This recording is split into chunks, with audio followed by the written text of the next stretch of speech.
உங்கள் அனைவருக்கும் அன்பான வணக்கம். ஆண்டு தவறாமல் எது தவறினாலும் உங்களுடைய கிழக்கு பகுதியில் நாங்கள் வர தவறியதே இல்லை. இன்றைக்கு மற்றவர்கள் பார்வையில் ஒரு பெரிய தோல்வியை திமுக சந்தித்திருக்கிறது என்ற சூழ்நிலையிலே கூட தோல்வியால் நாங்கள் துவண்டு விட மாட்டோம்.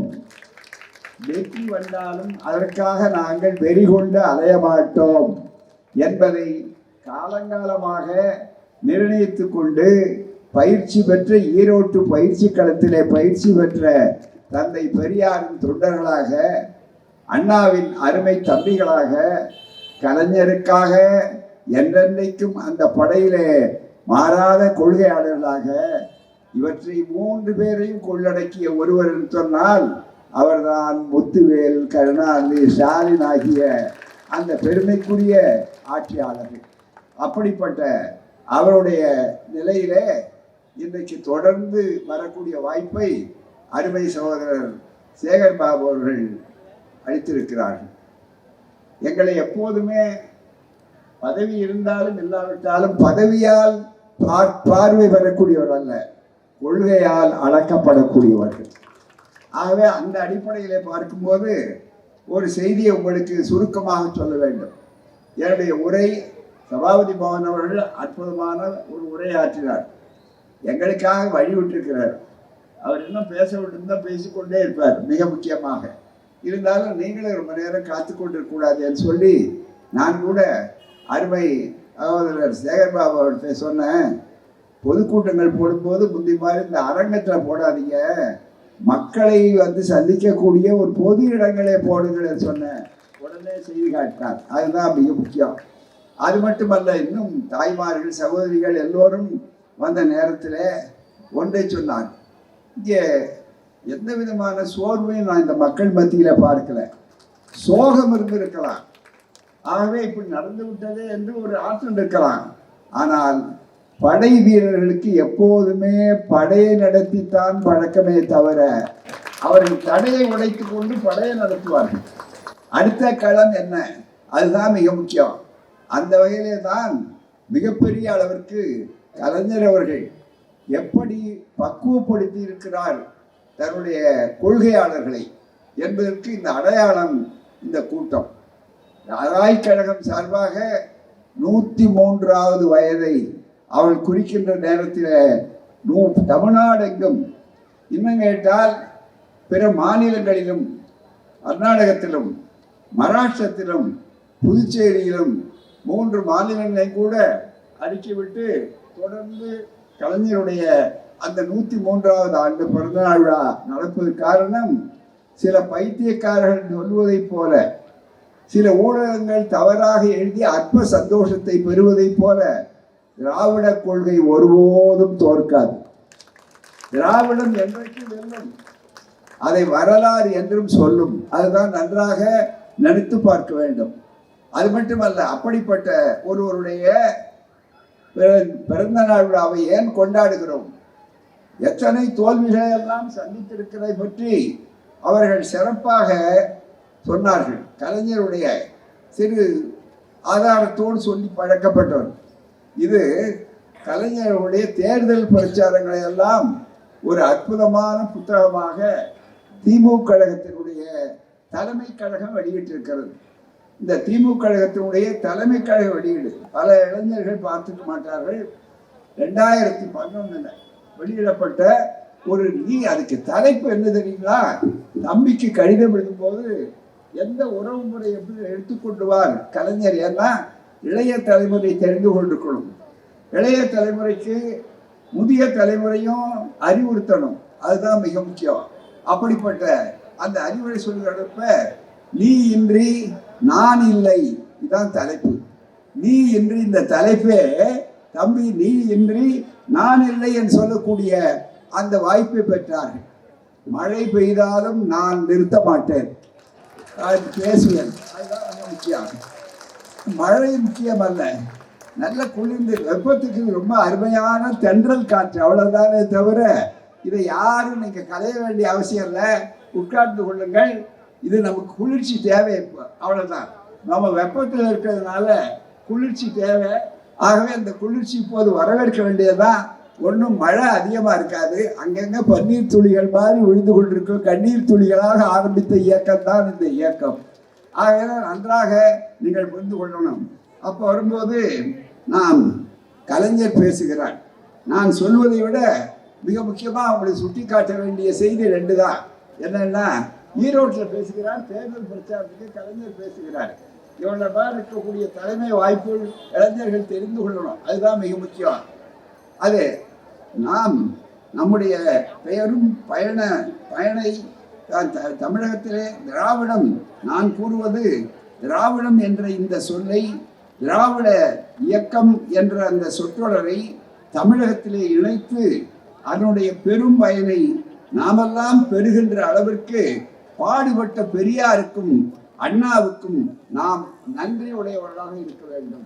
முதல்ல சொல்றார், ஈரோட்டில் பேசுற அப்ப 2011 வாக்குல அந்த தேர்தல் நேரத்தில் பேசுகிறார், நன்றி உடையவராக இருக்க வேண்டும்.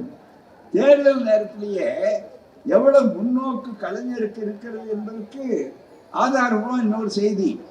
காலமெல்லாம் பெரியார் எதற்கு பாடுபட்டார்? மக்களை பார்த்து கேட்கிறார். எதற்காக உழைத்தார்? பேரறிஞர் அண்ணா எதற்காக எழுதி எழுதி குவித்தார்? அவர்களுக்கெல்லாம் நன்றியுடையவர்களாக இருப்போம் என்றால், இந்த இனம் இன்றைக்கு ஒன்றாக இருக்கிறது. இந்த இனத்தை இனப்பகைவர்கள் யாரும் தொட்டு கூட பார்க்க முடியாது. அதுதான், தொட்டு கூட பார்க்க முடியாது. இந்த இனத்தை அழிக்க எவனும் நினைக்கவே முடியாது. நினைத்தால் எவ்வளவு அழுத்தம் திருத்தமா சொல்றாரு. இந்த காலகட்டத்தில் இன்னைக்கு நமக்கு அறிவுரை சொல்ற மாதிரி இருக்கு. எனவேதான் இந்த இனத்தை அழிக்க எவனும் நினைக்கவே முடியாது.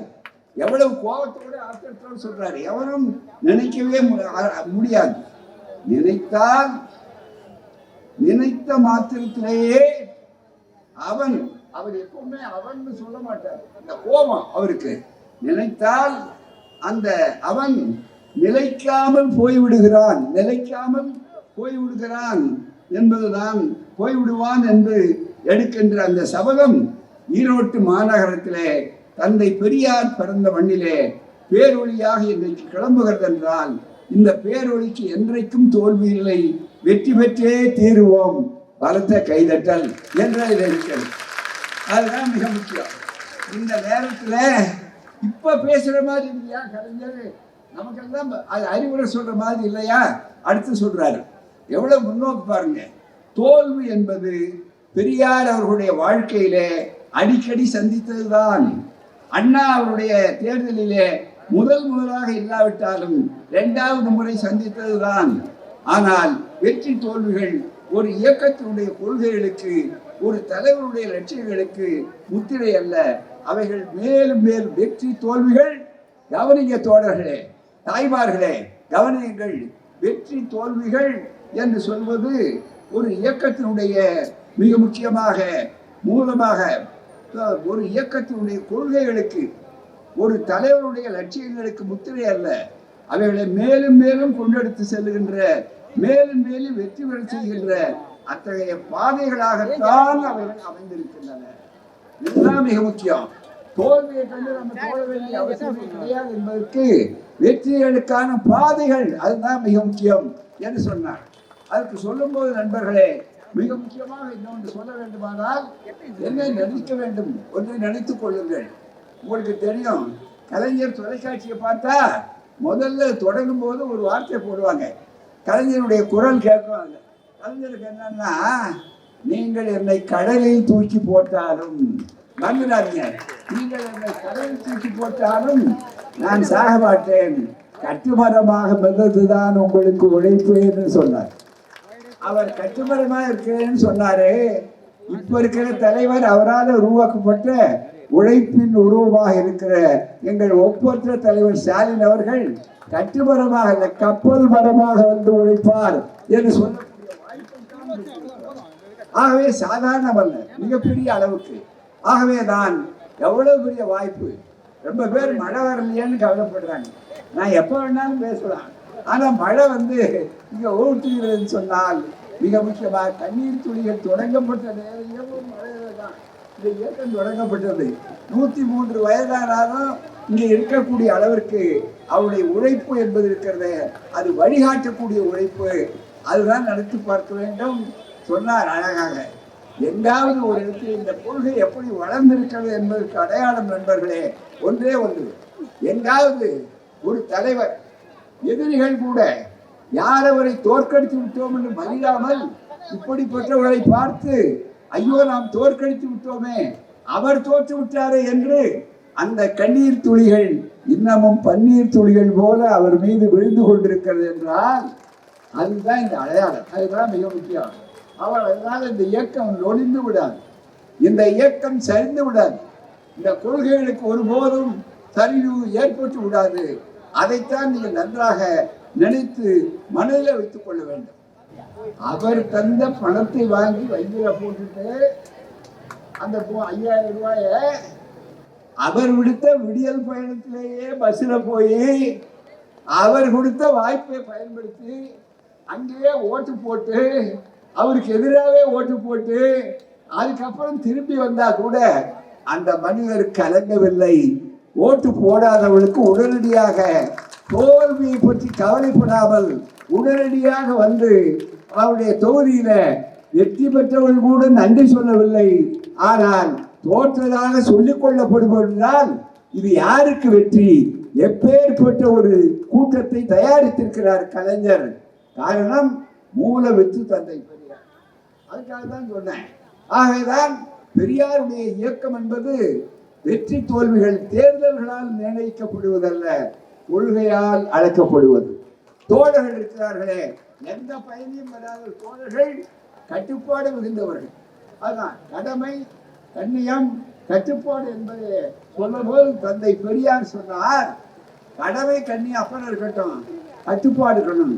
அந்த கட்டுப்பாட்டை தோழர்களே நீங்கள் அத்தனை பேரும் இங்கே பெற்றதன் காரணமாகத்தான் நிச்சயமாக வாய்ப்புகள் வரும், நிச்சயமாக. ஆகவேதான் மிக தெளிவாக அவர்கள் எந்த சூழ்நிலையிலும் மிக ஆழமாக வெற்றி பெற்றிருக்கிறார். 2 இடங்கள் வந்த தேர்தல் உண்டு சென்னையில், வெறும் 2 இடங்கள். ஒன்று கலைஞர், இன்னொன்று நம்முடைய பழைய மேயர் பாக்சர். அதுதான் மிக முக்கியம். இவருடைய அந்த ஆர்மர் தொகுதியில செல்வராஜ் துணை மேயராக இருந்தவர், அப்படிப்பட்டவர். அந்த எல்லாம் பார்த்துதான் இந்த இயக்கம் இருக்கிறது. எனவே தான் 1000 இடிகள் இடித்தாலும் 10,000 மின்னல்கள் வந்தாலும் என்றைக்கும் உறுதியோடு இருக்கக்கூடிய இயக்கத்துக்கு பெயர் தான் திமுக. சில பைத்தியக்காரர்கள் நினைக்கிற மாதிரி இல்லை. மிக முக்கியமா இன்னைக்கு எப்படி விளம்பரம் வந்திருக்குங்கிறதுக்கு ஒரு அடையாளம் காட்ட வேண்டுமானா, இன்னைக்கு துக்ளக் பத்திரிகை வந்திருக்கு. இன்னைக்கு வந்த உடனே இந்த துக்ளக் பத்திரிகையில இன்னைக்கு விடுதலை பார்த்தா மிக முக்கியமா அதுல எடுத்து போட்டிருக்காங்க, பதில் எழுதியிருக்கிறாங்க. அதுல என்ன இந்த பத்திரிகை விடுதலை வாங்கி பார்த்தா உங்களுக்கு தெரியும். அந்த பத்திரிகையில துக்ளக்கில் முதல் அட்டை, வெற்றி பெற்றவர்களை பற்றி இல்லை, இது முதல் அட்டை எங்களுக்கு தான் விளம்பரம், அதுல ஒண்ணும் இல்லை. நாங்க பிரிக்க முடியாதவர்கள் என்பதற்கு அடையாளம் என்னன்னா, இங்க நான் உட்கார்ந்துருக்கேன், ஸ்டாலின் என்னை பார்த்து கேட்கிறார் என்னன்னு நான் சொல்றேன். அதுக்குள்ள என்னன்னா, இப்போ ஒரு பார்ப்பன இந்த அறநிலைய பாதுகாப்புத்துறையுடைய அமைச்சராக வந்திருக்கிறார். உடனே அவர் திருச்செந்தூர்ல மாறு வேடம் போட்டு 3 அர்ச்சகர்கள் லஞ்சம் வாங்கினாங்கன்னு சொல்லி அதுக்காக நீக்கணும்னு சொல்றதை வைத்துக்கொண்டு ஆகா பார்த்தீங்களானா அப்படிங்கிறாரு. பக்கத்துல சேகர் பாபு நிற்கிறாரு. நாங்க 3 பேர் தான் தேர்தல்ல வெற்றி பெற்றவர்கள் யாரும் இல்லை, எங்களை மறக்காம இருக்காங்க. அதுதான் மிக முக்கியம். என்றைக்கும் மிகப்பெரிய அளவுக்கு இன்னைக்கு இருக்கிறார்கள். ஆக என்ன அர்த்தம், ஐயோ இதெல்லாம் அவர் காலத்துல இருந்தா நடக்குமா? திருச்செந்தூர் லஞ்சம் அங்கே மேல தலைப்பு என்னன்னா, திருச்செந்தூர் கோயிலில் லஞ்சம் வாங்கிய அர்ச்சகர் பணி நீக்கம் செய்து அருள்துறை. கோயில்ல அர்ச்சகர் லஞ்சம் வாங்கினாருங்கிறதுக்கு தானே பணி நீக்கம் செய்தார். ஆகவே இவர் காலத்துல இல்லையேன்னா, இவர் காலத்துல லஞ்சம் வாங்குற அர்ச்சகர் இல்லை. அதுதான் மிக முக்கியம். அதுதான் மிக முக்கியம். ஒரு தவறு நடந்தது, சில பேர் ஞானம் இல்லை. என்ன தெரியுங்களா, அவங்க 3-4 அர்ச்சகரை சஸ்பெண்ட் பண்ணாங்க இவர் காலத்திலையும். அந்த ஆமா 83 புகார். அந்த நேரத்தில் கூட உடனே விஷமமாயினா இதே பத்திரிகையாளர்கள் என்ன சொன்னாங்கன்னா, இல்ல இல்ல இவங்கெல்லாம் அனைத்து சாதியினர் அர்ச்சகரை ஸ்டாலினால தேவைப்பாபுனால நியமிக்கப்பட்டு வந்தாரு. ஒரு ஆள் கூட கிடையாது, அவன்லாம் பழைய ஆட்கள் நிர்ணயம் பண்ணவன் என்று தெளிவாக பதில் சொன்னார்கள். ஆகவேதான் தோற்றாலும் நாமே வெற்றி பெற்றாலும் நாமே என்பதுதான் நினைத்து பார்க்கணும். ஏன்னா இப்போ திட்டம் வரணும்னா அன்னைக்கு எந்த பணம் இருந்ததோ அதே திட்டத்தை தான் நீட்டணும், அதே பாதையில் தான் போகணும், அதே விடியல் பயணம் பஸ்ஸில் தான் ஏறணும். ஸ்டாலின் ஆளுகிறார்னு அர்த்தம், திராவிடம் ஆளுகிறார்னு அர்த்தம். திராவிடம் அதுதான் வைத்திருக்கு, ஆரியத்துக்கு வைத்திருக்கா இருக்கு. அதனாலதான் மற்றவர்களால் தாங்க முடியல. ஆரியம் இப்ப எல்லா இடத்துலயும் போது காங்கிரஸுக்குள்ளேயே இருந்துருக்கு. அதனாலதான் தம்பி எல்லாம் இங்க இருக்காரு, அவ்வளவுதான், வேற ஒன்றும் கிடையாது. மிக முக்கியமாக நிறுத்தி பார்க்கணும். ஆகையா ஆரியம் எந்த ரூபத்தில் இருந்தாலும் எங்கள் காரியம் தடைபடாது, அதுதான் எங்கள் வீரியம் ஒருவரும் பின்வாங்காது. அதை நன்றாக புரிந்து கொண்டு உணர்ந்து கொள்ளுங்கள் சொல்லி மீண்டும் ஒரு நாள் விரிவாக விளக்கமாக பேசுவேன். நீங்கள் நனைந்து விடுகிறீர்கள் என்பதற்கு தான். நான் நனைவதை பற்றி எனக்கு கவலை இல்லை, நீங்க நனைந்து விடக்கூடாது. ஆனா நனைய வேண்டிய நேரத்தில் நனைவதும், உருக வேண்டிய இடத்தில் உருவதும், உழைக்க வேண்டிய நேரத்தில் இதுக்கு உழைப்பதும் இதுதான். ஏற்பாடு செய்த தோழர்களுக்கு நன்றி. குறிப்பாக சேகர் பாபு அவர்களுக்கும் பேசிய நண்பர்களுக்கும் நன்றி. மீண்டும் சந்திப்போம், மீண்டும் வருவோம், மீண்டும் சந்திப்போம், மீண்டும் வருவோம்.